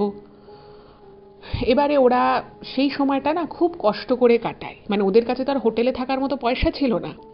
তো ওরা ওখান থেকে আর কি মানে বিভিন্ন জায়গায় বিভিন্ন ধর্মশালার আর কি ঠিকানা, ফোন নাম্বার এসব, মানে তখন তো এত কিছু ছিল না ফোন নাম্বারে দিয়ে যে ফোন করবে, তো ঠিকানাগুলো মোটামুটি জেনে এসেছিল। তো ওরা ওখানে বিভিন্ন জায়গায় যেখানে ফ্রিতে থাকতে দেয় ধর্মশালা টাইপের, সেখানে ওরা থাকে। এবং সেখান থেকে মানে ওই গ্রামের ওখানে তো কিছু নেই, ওরা জয়পুরে ছিল, সেখান থেকে ওরা বাসে করে ওইখানটায় যায়। এবার সেখানে গিয়ে ওরা একটা জায়গায় এই পুতুলের যে বড় যে ঘরে ঘরে ওখানে পুতুল তৈরি হয়, তো সেইখানে ওরা যায়, কিভাবে পুতুল তৈরি হয় সেগুলো একটু আধটু শেখে। এবার ওইখানেই ওদেরকে একজন বলে যে আমাদের এখানে একজন আছেন, সেই ভদ্রমহিলা খুব বয়স্কা, মানে ভীষণ বয়স তার, এবং তার তিন কুলে কেউ নেই, বলছে যে তুমি ওর কাছে যেতে পারো। উনি আর কি খুব ভালো পুতুলের সারা জীবন ধরে, মানে একদম ছোট থেকে ওই ভদ্রমহিলা পুতুল বানানোর কাজ করেছেন, পুতুলকে সাজানো, বিভিন্ন পুতুল বানিয়ে পুতুলে রং করা, এভরিথিং উনি করেন। তো বললো যে ওনার কাছে যদি যেতে পারো, কারণ বাকি ওরা যেখানে যেখানে ঘুরেছে দেখেছে তারা শিখিয়েছে, কিন্তু তাদের যেহেতু আরও অনেক কাজকর্ম আছে, তো তারা না অতটা সময় ওদেরকে দেয়নি কুসুম আর কুসুমের বরকে। তো একজন বলে যে যদি যেতে পারো তাহলে তোমার কিন্তু মানে খুব ভালো হবে। কিন্তু ঘটনা হচ্ছে উনি সবার সাথে কথা বলেন না, খুব বয়স হয়ে গেছে এবং ওনার মানে প্রচুর বয়স, ওনার স্বামী ছেলে মেয়ে সবাই আছে, কিন্তু বেশিরভাগই লোকজন এদিক ওদিক হয়ে গেছে, মারা গেছে, এরকম শুধু উনিই বেঁচে রয়েছেন, মানে এক চিলতে ঘরে উনি থাকেন। যাই হোক, তো কুসুম আর কুসুমের বর ওনার ঠিকানা নিয়ে সেই একদম গ্রামের শেষ প্রান্তে, মানে ওটা হচ্ছে জয়পুর থেকে অনেক ভিতরে, মানে গ্রামটাই অনেক কিলোমিটার ভিতরে, প্রায় 15 থেকে 18 কিলোমিটার ভিতরে, সেখানেও আবার ওনার বাড়ি হচ্ছে একটা খুব ফাঁকা ফাঁকা জায়গায়। তো গিয়ে ওখানে দেখছে একটা কুঁড়ে ঘর মতো, এবং বাইরে প্রচুর কাঠফাট রাখা রয়েছে, ওই কাঠ চিরে চিরে উনি পুতুল বানান। তো ওখানে গেছে, গিয়ে দেখছে একটা অশীতিপর বৃদ্ধা, তার বয়স প্রায় 90-এর উপরে হবে। তো তিনি ঘরে ঠুকঠুক ঠুকঠুক করে ওই পুতুলের কাজ করছেন, এবং ওনার ঘরে প্রচুর পুতুল রয়েছে। খুব অদ্ভুত বিষয়, ওদেরকে যখন প্রথম ওই ভদ্রমহিলা দেখেন খুব রেগে যায়, মানে একদম হিন্দিতে তার নিজস্ব ভাষায় আর কি বলছে, কে এসছে আমার ঘরে, আবার আমাকে জ্বালাতন করতে এসছে, যা এখান থেকে, বেরো এখান থেকে, এরকম করে তাড়িয়ে দিচ্ছে। এবার কুসুম আর ওর বর তো একটু ভয় পেয়ে গেছে যে ওরা কী এমন করলো, উনি কি তাহলে খুব রেগে গেলেন। আর সত্যি বলতে কি সেই সময় কুসুম বা ওর বর কেউ হিন্দি জানতো না, মানে ওর বর ওই ভাঙা ভাঙা, মানে হয়তো ওই হাটে বাজারে গিয়ে কোনো হয়তো হিন্দিভাষী মানুষের সাথে একটু আধটু হয়তো কথা বলতে হতো, তো খুবই ভাঙা ভাঙা, মানে একদম কাজ চালানোর মতো ভাঙা ভাঙা হিন্দিও একটু হলেও জানতো। কিন্তু কুসুম কিছুই জানতো না, ওর বরও খুব ভালো হিন্দি জানতো না। তো অর্ধেক কথা বুঝতে পারছে ওর বর, অর্ধেক কথা বুঝতেই পারছে না, আর কুসুম তো কিছুই বুঝতে পারছে না। যাই হোক, তো কুসুমকে বললো যে তুমি একটু বাইরে দাঁড়াও, আমি দেখি ওনার সাথে কথা বলা, কারণ তুমি তো হিন্দি বলতে পারবে না, বুঝতেও পারবে না। তোর বর ঢুকে কথা বলতে যাবে, তো ওই মহিলা একটা ঝাঁটা নিয়ে তাড়া করেছে যে আবার এসছিস তুই, মানে হিন্দিতে তার ভাষায় বলছে আবার এসছিস, বেরো এখান থেকে, বেরো, এরকম করে তাড়া করেছে। এবার এইটা দেখে না কুসুমের বর মানে ভয়ে সে বাইরে চলে গেছে। এবার দেখুন, কুসুম কিছু বা ভাষা না বুঝতে পারলেও ওনার অ্যাটিটিউডে বা সব কিছু দেখেও একটা জিনিস বুঝতে পারে যে ভদ্রমহিলা খুব রেগে গেছেন, বয়স্কা মহিলাটি খুব রেগে গেছেন। তো কুসুম না এসব দেখে ভয় কেঁদে ফেলেছে, অল্প বয়স। তো ও তখন কাঁদতে কাঁদতে ওই হাত হাত দুটোকে জোর করে ওই বৃদ্ধার কাছে গিয়ে বলছে আমাদের কীভাবে, মানে একদম ওর বাংলায় বলছে যে আমাদের এভাবে তাড়িয়ে দেবেন না, আমাদের মানে মানে ওরা আর কি এতদিন থেকে ট্রেনে করে এসছে, বাইরে থাকার হয়তো ওদের পয়সা লাগেনি, কিন্তু কিছু না কিছু কিনে তো খেতে হচ্ছে, আর ওদের কাছে পয়সাও ফুরিয়ে যাচ্ছে। এবার ও তখন কাঁদতে কাঁদতে বলেছে যে আমাদের খুব অভাব, আমরা এই পুতুলের কাজ শেখার জন্য এসেছি, আমরা একটু কাজ শিখে এরকম পুতুলের বিভিন্ন রকমের অনুষ্ঠান শো আমরা করতে চাই, আমাদেরকে একটু কাজ শেখান, আমাদেরকে একটুখানি বুঝিয়ে দিন কোথা থেকে কীভাবে শুরু করতে, আমরা তো কিছু বুঝতে পারছি না, কোথা থেকে শুরু করব, কীভাবে করব, আর আমাদের কাছে যেটুকু যা টাকা আছে সেটা থেকে আমরা খুব বেশি পুতুলও কিনতে পারবো না, মানে ওর বাংলা ভাষায় বলেছে। এবারে ওই ভদ্রমহিলা, বৃদ্ধা ভদ্রমহিলা, 90 ঊর্ধ্ব যার বয়স, তিনি না হয়তো বাংলা বুঝেছিলেন, বা হয়তো বাংলা না বুঝলেও ওর আকুতিটা হয়তো বুঝেছিলেন। তো উনি হঠাৎ করে হাত থেকে না ঝাঁটাটা ফেলে দেন, আর কুসুমকে মানে হাত ধরে ওঠাচ্ছে, মানে ও একদম হাঁটু গেড়ে বসে বলছে, তো ওকে হাত ধরে উঠিয়ে ওকে বলছে যে ওর চোখের জল মুছিয়ে দিচ্ছে, মানে একদম খুব স্নেহের আর কি একটা ছোঁয়া যাকে বলে, তো ওকে ভিতরে বসিয়েছে। আর বরকেও ডেকে মানে মাটিতে একটা জায়গায় বসতে দিয়েছে। এবার তখন তো ওর বড় একটু ঘাবড়ে গেছিল, ওর বরেরও মনে হচ্ছে এবার সব কিছু তাহলে ঠিকঠাক আছে। তো এবার কি হয়েছে, ওই মহিলাটি মানে এক চিলতে ঘরের মধ্যে একটা কোনায় মানে একটা ছোট্ট উনুন রয়েছে মাটির, আর 2-4টে হাতে গোনা বাসন, তার বেশি কিছু না। আর ঘরের মধ্যে না খুব যত্ন করে, মানে ওইটুকু ঘর হতে পারে, ঘরের মধ্যে ইলেকট্রিসিটি নেই, হ্যারিকেনের আলো জ্বলে, কিন্তু খুব যত্ন করে কিছু পুতুল সাজানো আছে, এবং সেই পুতুলগুলোকে দেখতে একটু অন্যরকম, কাঠের পুতুল, আর উনি যে পুতুলের কাজগুলো করেন সেটা আবার অন্যরকম। তো তখন আর কি কুসুমের বর ওই ভদ্রমহিলার সাথে কথা বলে যে আমরা এরকম, মানে পুরো হিস্ট্রিটা বলে যে আমরা এরকম অমুক জায়গা থেকে এসেছি, আমি এই কাজ শিখতে চাই, এই পুতুলটা আমাদের ওখানে পাওয়া যায় না, আর আমি এরকম পুতুলের মানে ওরা 2-একটা আর কি অনুষ্ঠান এরকম দেখেছে, পুতুল নাচের যে শোগুলো হয় বাইরে, যেগুলো হয় বাইরের স্টেটে, তো সেগুলো দেখে ওর খুব ভালো লেগেছে। তো সব কথা ওই কোনো রকমে বাংলা হিন্দি মিশিয়ে বলেছে। তো তখন ওই বৃদ্ধা ওর বরকে বলেছে যে পকেটে পয়সা নেই তো বিয়ে করতে গেছিলি কেন, বলেছে। তো তখন মানে কুসুমের বর আর কি পুরো সিচুয়েশনটা বলে যে কেন এই বয়সকে বিয়ে করতে হয়েছে। তো তখন না মানে ওই কথাগুলো যখন বলছে তখন নাকি ওই বৃদ্ধার চোখ দিয়ে রীতিমতো জল বেরিয়ে গেছে। তো উনি তখন বলছে, মানে ওদের মুখ দেখে আর কি বুঝতে পেরেছে যে ওরা বহুক্ষণ কিছু খায়নি, আর সত্যি ওরা খায়নিও, মানে আগের দিন রাতে একটু খেয়েছে, তারপর তাদের কিছু খাওয়া হয়নি। তো অদ্ভুতভাবে ওই ওনার ওই যে হাঁড়ি ছিল, মানে ওগুলো কথা শোনাবো, উনি কোনো উচ্চবাচ্য করেননি, শুধু হিন্দিতে বলছে যে তোদের মুখ দেখে মনে হচ্ছে তোরা কিছু খাসনি, দাঁড়া তোদেরকে কিছু আগে খেতে দিই। তো রাজস্থানে যারা গেছেন বা যারা যাননি তারাও হয়তো জানেন যে রাজস্থানে না খুব বেশি বেসনের লাড্ডু পাওয়া যায়, মানে বেসনের লাড্ডু এমনি সব জায়গাতেই পাওয়া যায়, কিন্তু রাজস্থানীদের মধ্যে এই বেসনের লাড্ডু খাওয়ার কিন্তু একটা বেশ প্রবণতা আছে। তো উনি দুজনকে দুটো দুটো করে বেসনের লাড্ডু খেতে দেয়। তো খিদেও পেয়েছিল খুব। তো কুসুমের একটু প্রথমে ইতস্তত বোধ করে যে একটা বয়স্কা মানুষের বাড়ি এলাম, কোথায় তাকে কোনো আমরা হেল্প করবো তা না, উনি আমাদেরকে খেতে দিচ্ছেন। তো যাই হোক, তারপর উনি বলে যে খেয়ে নে আগে। তো দুজনেই খেয়েছে। খাওয়া দাওয়ার পরে তখন মানে কুসুম আর কি ওর মানে বাংলাতেই আর কি বলছে, চেষ্টা করছে একটু একটু হিন্দি বলার, যে তাহলে কি আপনি আমাদের কাজ শেখাবেন। তখন ওই ভদ্রমহিলা আর কি বলছে যে বাইরে দেখেছিস পুরো অন্ধকার হয়ে গেছে, মানে ওনার ওই ঘরের মধ্যে একটা এক চিলতে ছোট্ট জানলা, মানে ঘরটাই তো খুব ছোট, আর সেই জানলা একটা পর্দা মতো দেওয়া ছিল। এবার ওরা কথা বলতে বলতে কখন যে মানে দুপুরবেলা নাগাদ ওরা এসছিল, সেই বিকেল গড়িয়ে যে সন্ধ্যা হয়ে গেছে কুসুম বা কুসুমের বর কেউই খেয়াল করে, মানে ঘরের মধ্যে ঢোকার পরে মানে ঘরটা এমন করে সাজানো, ওই এক চিলতে ঘর, যেটা দেখলে যে কারোর মানে অন্যরকম একটা ফিলিং, সে বুঝতে পারবে সে কোথায় ঢুকে গেছে। ঘরের চারিদিকে শুধু পুতুল আর পুতুল। তো ওরা তো মানে ঘাবড়ে গেছে, কারণ ওই গ্রামে ওরা কাউকে চেনে না, রাতটুকু কোথায় কাটাবে, রাস্তায় তো আর কাটানো যায় না।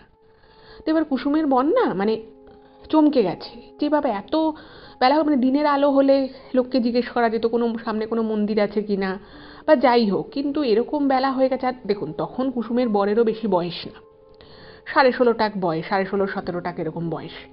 এবার তার পক্ষেও তো অত সব কিছু বোঝা সম্ভব নয়। তো যাই হোক, তো তখন ওই মহিলা আর কি বলছে যে চিন্তা করিস না, তোরা আজকে রাতটা আমার বাড়িতেই থেকে যা, জানি এক চিলতে ঘর, তোদের হয়তো অসুবিধা হবে, তোরা এখানেই শুয়ে যাস। তো তারপরে ওই মহিলা, বৃদ্ধা মহিলা আর কি তার জীবনের গল্প বলতে শুরু করেন, এবং বলতে বলতে উনি একটা কাঠের টুকরোকে কিভাবে চেঁচে চেঁচে, কিভাবে বিভিন্ন রকম জিনিসপত্রের সাহায্যে, ছেনি হাতুড়ি দিয়ে কিভাবে যে তাকে একটা পুতুলে পরিণত করতে হয়, সেগুলো ওদের দুজনকেই শেখাতে থাকে এবং ঘটনা বলতে থাকে। যাই হোক, তো উনি এভাবে গল্প করছেন এবং উনি দেখাচ্ছেন যে প্রথমে পুতুলকে এভাবে শেপ দেওয়া শুরু করতে হয়, এইভাবে চাঁচতে হয়, এইভাবে মসৃণ করতে হয়, এবং সবই কিন্তু মানে তখনকার দিনে হয়তো মেশিন ছিল, কিন্তু ওনার কাছে তো আর কোনো মেশিন ছিল না। উনি ছোটোখাটো জিনিসপত্র দিয়ে, ওই ছোটো ছোটো ছেনি হাতুড়ি দিয়ে কিন্তু উনি পুরো কাজটা করতেন এবং দুজনকেই শেখাতে লাগলেন, এবং তার সাথে সাথে উনি ওনার জীবনের গল্প বলতে লাগলেন। তো এরকম যখন করছে, শিখছে, তো কুসুমের না হঠাৎ করে মনে হয়েছে যে এই মহিলা তো বয়স্কা বৃদ্ধা মহিলা, আর ঘড়ি নেই, কিন্তু বুঝতে পারছে অনেক রাত হয়ে গেছে। তো ভাবছে যে আমাদেরকে তো খেতে দিল, আমরা তো খেয়ে নিয়েছি, ওদের আর খিদেও পাচ্ছে না, কিন্তু এই মহিলা খাবেন না। তো কুসুম তখন খুব মিষ্টি করে আর কি উনি বাংলাতেই বলে যে আপনার ঘরে কি কিছু রান্না করতে হবে, তাহলে আমি করে দিচ্ছি রান্না, আপনি তো খাবেন। তো তখন নাকি ওই বৃদ্ধা বলেন যে তোদের কি খিদে পেয়েছে? তখন কুসুম আর ওর বর দুজনেই বলেছে না, আমাদের খিদে পায় না। সত্যি ওই দুটো বেসনের লাড্ডু খেয়ে ওদের এমন পেট ভরে গেছে, মনে যেন প্রচুর কিছু খেয়েছে। তো ওরা বলেছে না, আমাদের খিদে পায়নি। তো তখন ওই বৃদ্ধা মহিলা বলেন যে আমারও খিদে পায়নি, তোরা কাজটা শেখ। তোদের কাজ শেখাচ্ছে, এরকম এরকম করে করতে হয়, এরকম করে বানাতে হয়, এইভাবে সব কিছু করতে হয়। এবং এই করতে করতে না মানে ওই মহিলা আর কি একভাবে বসে কাজ করতে, তো ওনার না একটুখানি পাটা যে ধরে গেছে, পা যে একটুখানি ম্যাজ ম্যাজ করছে, ব্যথা করছে, এটা কুসুম বুঝতে পারে। তো কুসুম তখন বলে, মানে কুসুম বাংলাতেই কথা বলছে, একটু আকার ইঙ্গিতে বোঝাচ্ছে যে আপনি পাটাকে সোজা করে বসুন, আপনি তো আমাদেরকে শেখালেন, এবার আমরা একটু একটু করে চেষ্টা করছি। আর যখন ওই মহিলা পাটাকে সোজা করেছে, কুসুম সঙ্গে সঙ্গে ওই মহিলার পাটা টিপে দিতে থাকে, আস্তে আস্তে পাটা টিপে দিচ্ছে। আর ওই বৃদ্ধা মহিলার এত আরাম লাগছে, মানে ও পাটা টিপছে, খুব ভালো লাগছে আর কি ওনার, খুব মানে আর কি উনি খুব রিল্যাক্স ফিল করছেন। তো তখন ওই মহিলা না ওর মাথার উপরে হাত বোলাচ্ছে, কুসুমের মাথায় হাত বোলাচ্ছে, এবং অদ্ভুতভাবে কখন যে ওই রাত থেকে ভোর হয়ে গেল সেটা কুসুম বা কুসুমের বর কেউই বুঝতে পারল না।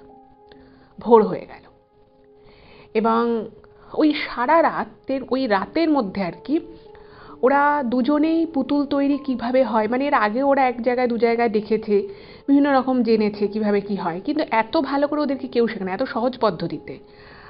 আর উনি শুধুমাত্র এগুলোই শিখিয়েছেন তা নয়, কিভাবে কোথাও মানে পুতুল নাচের আসর বসাতে হবে, কিভাবে এগুলো করতে হয়, সমস্ত বিষয় ওদেরকে কিন্তু বলে দেয়।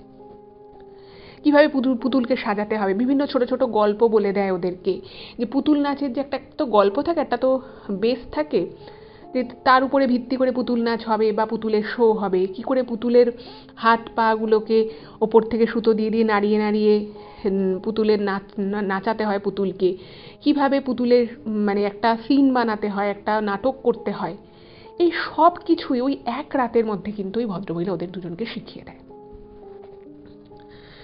যাই হোক, তো তখন ওই মহিলা সকাল যখন হয় ওদেরকে আবার ওই ওই হাঁড়ি থেকে ওদেরকে একটা একটা আবার বেসনের লাড্ডু দিয়েছে খেতে। তো ওরা খেয়েছে, খুব তৃপ্তি পেয়েছে, এক গ্লাস জল খেয়েছে। তো সেই সময় ওরা মানে ওই রাতের মধ্যেই ওরা 4টে পুতুল বানিয়ে ফেলে দুজনে, মানে কুসুম দুটো আর ওর বর দুটো, এবং দুজনে একটা ছেলে একটা মেয়ে, আর কুসুমের বড় একটা ছেলে একটা মেয়ে পুতুল বানিয়েছে। এবারে যেটা হলো, তো ওরা ওই মানে বলছে আর কি যে উনি ওদেরকে এত সাহায্য করলে, এবার ওইভাবে বয়স্ক মানুষ, ওনাকে টাকার কথা মুখের উপরে বলতেও পারছে না। তো তখন কুসুমের বর মনে মনে ভাবলো যে ওনাকে কিছু খাবার জিনিসপত্র দিয়ে যাবে। এবং এইটা যখন ভাবছে, তো ভাবতে ভাবতেই কুসুমকে ওর মানে কুসুম আর কুসুমের বরকে দুজনকেই ওই বৃদ্ধা মহিলা বলে যে তোরা এখান থেকেই শুরু কর। এবার ওখান থেকে যে ওরা ওদের কাজ শুরু করবে পুতুল নাচের, মানে ওখানকার আর কি যে লোকাল যে বাজার হাট রয়েছে সেখানে বলছে পুতুল বেচতে পারিস, বা তোরা পুতুলের একটা ওরকম ছোট ছোট গল্প বলে দিয়েছে, বলছে তোরা এখন পুতুল নাচ করতে পারিস, মুখে বলতে হবে আর ওটা হবে, মানে এই পুতুলগুলোকে নাচানো হবে। এবার ওরা ভাবছে যে তাহলে কোথায় থাকবো, একটা জায়গায় তো থেকে কাজটা করতে হবে। তো ওই মহিলা নিজে থেকেই বলেন যে তোরা এখানেই থাকিস। এবার ওই এক চিলতে কুঁড়ে ঘরের মধ্যে ওই বৃদ্ধা মানুষের বাড়িতে সেভাবে তার থাকা যায় না।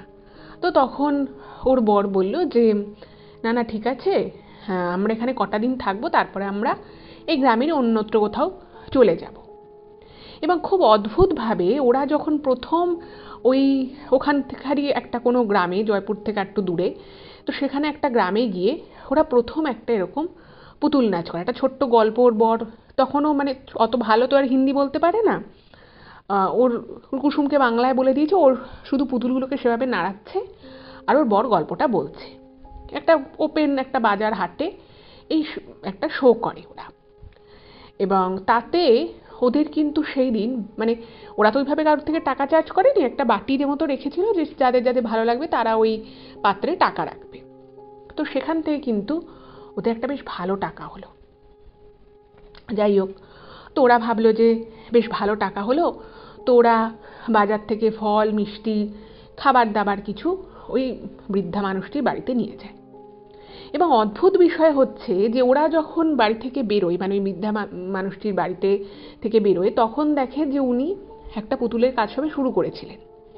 এবং ওরা যখন ফিরে আসে তখন দেখে যে ওনার তার মধ্যে 5টা পুতুল বানানো হয়ে গেছে। তো ওই মহিলা না ওরা যে ওই জিনিসপত্র ওনার জন্য এনেছে, ফল মিষ্টি, খুব খুশি হয়। উনি বিশেষ কিছুই খান না, ওদেরকেই বেশিটা দিয়ে দেন।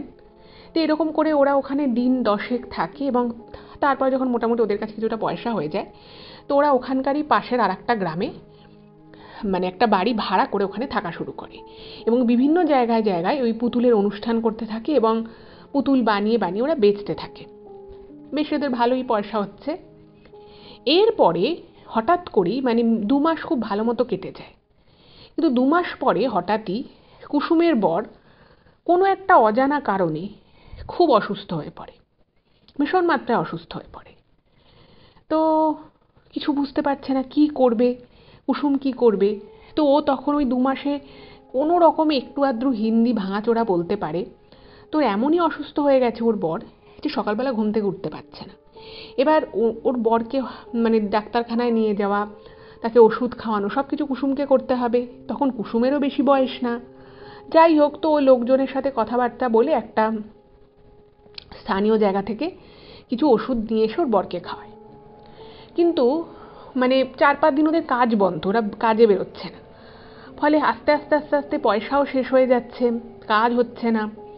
আর এদিকে ওর বর খুব অসুস্থ, মানে ওষুধে কাজই হচ্ছে না। কুসুমেরও খুব বয়স কম, হাসপাতালে নিয়ে যাবে না কি করবো কিছু বুঝতে পারছে না।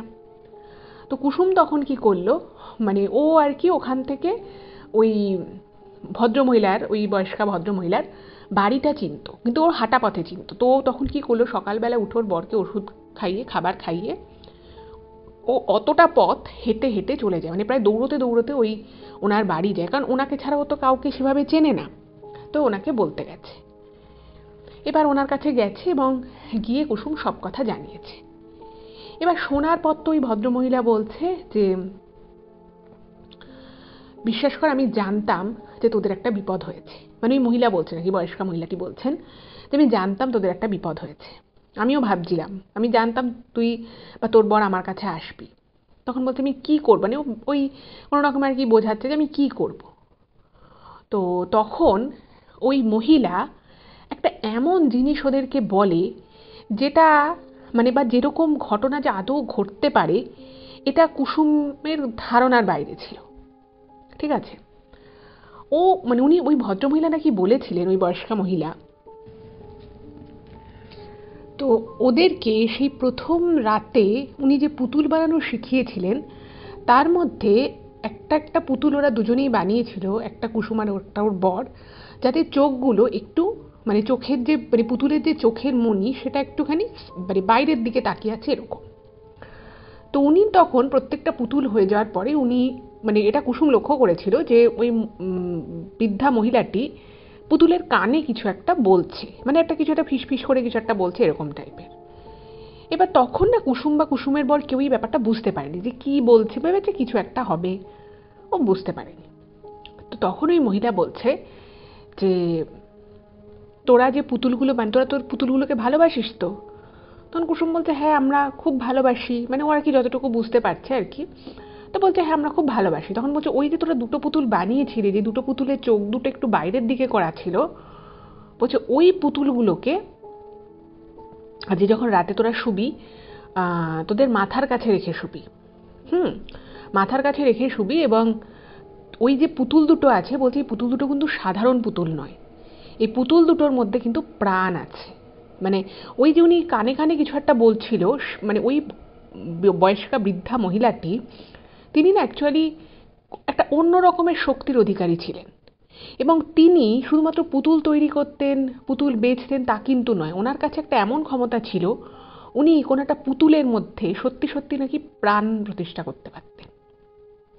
এবং যেহেতু কুসুম আর কুসুমের ওপর খুব সাদাসিধে একটা মানে দুজনেই অত্যন্ত কম বয়স সৎ মানুষ ছিল, তো ওই বৃদ্ধা মহিলা বুঝে গেছিলেন কোনোভাবে যে এরা সত্যি খুব অভাবী, এদেরকে সাহায্য করা যায়, এবং সেই জন্য উনি ওই দুটো পুতুলের মধ্যে কিন্তু প্রাণ প্রতিষ্ঠা করে দিয়েছিলেন। উনি তখন বলেন যে তোকে একটা জিনিস বলছি, তোরা মাথার কাছে পুতুল দুটো রেখে শুবি, আর দুটো পুতুলেরই কানে দুটো পুতুলটা নিয়ে পুতুলের যে মানে বাম দিকের যে কান রয়েছে সেই কানে কানে কানে আর কি, তো যা অসুবিধে হচ্ছে তুই পুতুলকে বলবি। তবে হ্যাঁ একটা জিনিস তুই সবসময় মনে রাখবি, যদি যেন কোনোদিনও তোদের মনে লোভ না আসে, মানে তোরা যদি ভাবিস যে তোরা কাজ করবি না, শুধুমাত্র বাড়িতে থাকবি, কিন্তু তোরা পুতুলকে বলবি যে আমাকে ভালো ভালো খাবার এনে দাও, আমাকে অনেক অনেক টাকা এনে দাও, সেটা কিন্তু হবে না। কিন্তু যখনই তোরা কোনো বিপদে পড়বি, কোনো অসুবিধের মধ্যে থাকবি, তখন তোরা ওই পুতুলকে বলবি, এবং সেই পুতুল কিন্তু তোদেরকে মানে তোরা যেটা চাইছিস সেটা কিন্তু পুতুল করে দেবে। কিন্তু যেদিন তোরা লোভ করবি, তোদের মধ্যে যদি কখনো লোভ এসে যায়, সেই পুতুল কিন্তু আর তোদের কথা শুনবে না, এবং সেই পুতুল নিজে থেকেই কিন্তু মানে একদম অদৃশ্য হয়ে যাবে, তোর ঘরেই থাকবে না। তুই যদি আলমারির মধ্যেও বন্ধ করে চাবি বন্ধ করে রেখে দিস, সেই পুতুল কিন্তু সেখান থেকেও সরে যাবে, এটা উনি বলে দেন। এবং তারপরে ওই মহিলা আর কি বলে যে আরেকটা কথা তোকে বলছি, সেটা হচ্ছে আজকে তুই এলি, কিন্তু আজকের পর আর কখনো এই গ্রামে আসবি না, এই মানে গ্রামে যদি আসিসও আমার বাড়ির দিকে একদম আর আসবি না, আর যদি আসিসও তোরা কিন্তু আমাকে আর দেখতে পাবি না। এই বলে ওর মাথায় হাত রাখে এবং আশীর্বাদ করে যে সব ভালো হবে, যা। তো পুতুল তো মানে পুতুলের এই যে ঘটনাটা শোনে, সেটা শুনে না মানে কুসুমের মনে খুব মানে ও অবাক হয়ে যায় যে এরকম হয় নাকি, এবং ও না মানে ওখান থেকে কাঁদতে কাঁদতে তাড়াতাড়ি করে আবার ওই হেঁটে অনেকটা পথ, কিন্তু মানে হাঁটতে প্রায় 1 ঘন্টা সময় লেগে যায়, তো জোরে জোরে হেঁটেও 1 ঘন্টায় ও বাড়িতে আসে। এসে দেখছে ওর বরের ওই রকমই অবস্থা, ঘরে মানে খুব সামান্য কিছু চাল রয়েছে, চাল ডাল রয়েছে, তো কোনো রকমে একটু খিচুড়ি ফুটায়, এবং ফুটিয়ে ওই খিচুড়ি দুজনে মিলে খায় কোনো রকমে, ওর বর তো বেশি খেতে পাচ্ছে না। তো তখন রাতের বেলা শোয়ার আগে ঠিক যেভাবে ওই বৃদ্ধা মহিলা বলেছিল, দুটো পুতুলকে সামনে এনে তাদের কানের সামনে ও ফিসফিস করে বলে যে আমার বরকে সুস্থ করে দাও, করে মানে ওই দুটো পুতুলকে মাথার কাছে রেখেও শুয়ে পড়ে। এবং খুব অদ্ভুতভাবে ওর বর কিন্তু পরের দিন মানে যে ওষুধ খেয়ে 7-8 দিন যে ওষুধ খেলো, তাতে কিন্তু ওর বরের এতটুকু অবস্থার উন্নতি হয়নি, কিন্তু যে রাতে কুসুম এইভাবে পুতুলকে বলে শুলো, তার পরের দিনই কিন্তু ওর বর পুরো একদম সুস্থ হয়ে যায়। এবং তারপরে পুতুল ওর বরকে সমস্ত ঘটনা বলে যে সেদিন ও গেছিল, আর ওর বর তখন এতটাই জ্বরের ঘোরে বিভোর ছিল, ওর বর কিছুই বুঝতে পারেনি যে ও বাড়ি থেকে বেরিয়েছিল সব। তোর বর শুনে তো খুব অবাক হয়ে যায়। তোর বর তখন বলে যে বাহ, মানে উনি আমাদেরকে এত কৃপা করলো, আর সত্যি আমরা কখনো কিছু চাইবো না, কোনোদিনও যদি কোনো বিপদ আপদে পড়ি তখনই একমাত্র আমরা এই পুতুলকে বলবো। যাই হোক, তো এরপরে ওরা ওখানে বেশ কিছু দিন থাকে। এবং তখনকার দিনে সেভাবে তো আর ওদের বাড়িতেও তো আর ফোন ছিল না, তো যোগাযোগ ওই চিঠি লিখতো, চিঠি লিখে পাঠিয়ে দিত, সেই চিঠি কখনো উত্তর আসতো কখনো আসতো না। এই করে ওরা দুটো বছর কিন্তু ওইখানে বিভিন্ন জায়গায়, রাজস্থানের বিভিন্ন জায়গায় জায়গায় ঘুরে ঘুরে ওরা এই পুতুল নাচের কাজ করত। আর ওই যে যে দুটো পুতুল ছিল সেই দুটো পুতুলকে কুসুম আর ওর বর খুব যত্ন করে রেখে দিত। যাই হোক, তো একটা সময় ওদের ভালো পয়সা কড়ি হয়ে গেল, তো ওরা ভাবলো যে ঠিক আছে এবার আমরা আমাদের জায়গায় ফিরে যাই। তো ওরা ফিরে গেল। ফিরে গিয়ে কুসুমের তো খুব মন খারাপ করতো ওর মায়ের জন্য। তোর মা তখনও ওই যে গিন্নিমাদের যে বাড়ি সেখানেই উনি থাকতেন, কাজকর্ম করতেন। তো ওরা ওখানে এসে বিভিন্ন জায়গায় জায়গায় ওরাও এই পুতুল নাচের বিভিন্ন শো করা শুরু করে। এবং সেখান থেকে অল্প অল্প করে পয়সা জমিয়ে ওরা নিজেরা জমি করে, জমিতে বাড়ি করে। এবং কুসুমের মা ওইখানে ওই গিন্নিমার বাড়িতে কাজের লোকের মতোই থাকতো, কাজকর্ম করতো থাকতো। ওর মাকে কাজ ছাড়িয়ে দেয়, নিজের কাছে রাখে, সব কিছু কিন্তু খুব ভালো হয়। এরপরে আস্তে আস্তে অবশ্যই ওদের ছেলে মেয়ে হয়। কিন্তু ওদের যে ছেলে মেয়ে হয়েছিল তার মধ্যে যে মেয়েটি ছিল সেই মেয়েটি বড়। তো সেই মেয়েকে খুব ভালো করে, কারণ ওদের হাতে তখন টাকা পয়সা এসে গেছে, ওদের অবস্থা আগের থেকে অনেক ভালো হয়েছে। কুসুমের শ্বশুর বাড়িতে ওরা ভালো পাকা বাড়ি করেছে। এবার মানে কুসুমের যে মেয়ে ছিল সেই মেয়ে না ছোটবেলা থেকেই খুব আর কি কুটিল প্রকৃতির ছিল। এবার সে বিভিন্ন সময় দেখতো যে তার বাবা মা এরকম মানে শো করে, পুতুল নাচের এরকম হয়। তো এগুলো দেখে না মানে, আর যেহেতু টাকা পয়সা হাতে মোটামুটি থাকতো, তো মেয়েকে যা আর কি মেয়ে চাইতো সেরকম দিত। তো এরকম করতে করতে মেয়ে একটু লোভী প্রকৃতির হয়ে যায়। এবং সেই পরে যখন ওর মেয়ের মাত্র 18-19 বছর বয়স, সে তখন মানে ওই যে যে দুটো পুতুল রয়েছে, যে দুটো পুতুলের মধ্যে প্রাণ ছিল, সেই পুতুলের কথা না মানে কুসুম বা ওর বর কাউকে বলতো না, শুধু এটুকু বলতো যে ওই পুতুল দুটো ওরা খুব ভালোবাসে, খুব যত্ন করে রাখতো। এবার একদিন কুসুম কি করেছে, মেয়েকে গল্প করতে করতে ওই কথাটা বলে দিয়েছে। এবার মেয়ে তো খুব জটিল ছিল, জটিল কুটিল মানসিকতা এবং খুবই লোভী। তো সে একদিন ভাবলো যে বাবা এরকম ব্যাপার, তাহলে মানে সে তার মাকে বা বাবাকে কিন্তু এই বিষয়ে জানায় না। তো মেয়েটা তখন কি করেছে, লোভের বশবর্তী হয়ে ওই চুপি চুপি ওই পুতুল দুটোকে নিয়ে কোনো একটা এমন জিনিস দাবি করে যেটা খুবই দামি, মানে লোভ থাকলে লোভের বশবর্তী হয়ে মানুষ যা করতে চায় আর কি। তো এরকমভাবে পুতুল দুটোকে বলে, এবং পুতুল দুটোকে ওর বাবা মায়ের ঘর থেকে নিয়ে এসে নিজের ঘরে এনে মাথার কাছে ওরকম বাঁকানে ফিসফিস করে বলে পুতুলটা রেখে দেয়। এবার কুসুম এই কথাগুলো বলেছিল ঠিকই, কিন্তু কুসুম এটা বলেনি তার মেয়েকে যে পুতুল দুটোর মধ্যে প্রাণ আছে, এবং সে পুতুলের কাছে খুব লোভ করে যদি কেউ কিছু চায়, সে পুতুল কিন্তু নিজে থেকেই অদৃশ্য হয়ে যাবে। এবং এই লোভের বশবর্তী হয়ে ওনার মেয়ে যেটা করলো তার ফলে কিন্তু ঠিক সেটাই হলো। পুতুল দুটো কিন্তু ওর মেয়ে যখন সকালবেলা ওঠে ঘুম থেকে, দেখে মাথার কাছে পুতুল নেই। এবার মেয়েটা তো খুব খোঁজাখুঁজি করছে, কোথাও পুতুল পাচ্ছে না।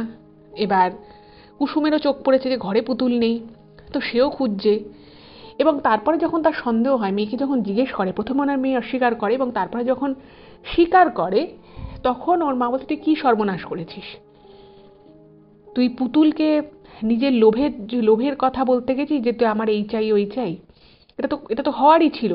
ওই যিনি বৃদ্ধা মহিলা ছিলেন তিনি পরিষ্কার বলে দিয়েছিলেন যে এই পুতুলের কাছে লোভ করে যদি তুমি টাকা পয়সা গয়না গাটি চাও, এই পুতুল কিন্তু থাকবে না।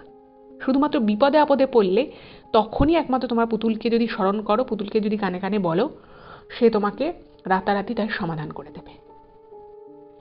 এবার সেই মেয়েটা তো খুব কাঁদছে, মানে কুসুমও কাঁদছে, যে সেরকমভাবে পুতুলটা চলে গেল। কুসুমের বর তখন বাড়িতে ছিল না, সেও বাড়িতে এসে যখন শুনলো তারও খুব খারাপ লাগে। যাই হোক, কিন্তু সেই পুতুল আর ফিরে আসেনি। কিন্তু মানে কুসুমদের ততদিনে মোটামুটি একটা ওই পুতুল বেচার একটা ব্যবসা মোটামুটি দাঁড়িয়ে গেছিল। তো ওদের মোটামুটি সব কিছু ঠিকঠাকভাবেই চলে যায়। তো পরবর্তী সময়ে ঘটনাটা গ্রামের অনেকে জানতে পারে তো যিনি আজকে ঘটনাটা পাঠিয়েছেন তার মামিও তখন কিন্তু মানে এই ঘটনাটা জানতে পেরে যায়। তো গ্রামে অনেকেই জানে, তো তখন তারা সবাই বলে যে এরকম ব্যাপার একটা ছোট্ট ভুলের জন্য। তখন কুসুম বলে যে ঠিক আছে, এতদিনই হয়তো থাকার ছিল, আমার মেয়ে এরকম কাজ করেছে তাই হয়তো পুতুলটা নেই। তো সত্যি সত্যি সেই পুতুল কিন্তু আর কোনো দিন পাওয়া যায়নি, এবং সেই পুতুল যে কোথায় গেল, কোথায় অদৃশ্য হয়ে গেল, তা আজও অজানা। যাই হোক, তো এটাই ছিল আজকের ঘটনা। কেমন লাগলো অবশ্যই জানাবেন, আর ভালো লাগলে প্লিজ চ্যানেলটাকে সাবস্ক্রাইব করবেন। আর প্লিজ আপনার এই ঘটনাগুলো একটু আপনাদের ফেসবুক এবং হোয়াটসঅ্যাপের মাধ্যমে সকলের সাথে শেয়ার করে দিন। সকলে ভালো থাকবেন, দেখা হবে আবার পরবর্তী এপিসোডে। নমস্কার।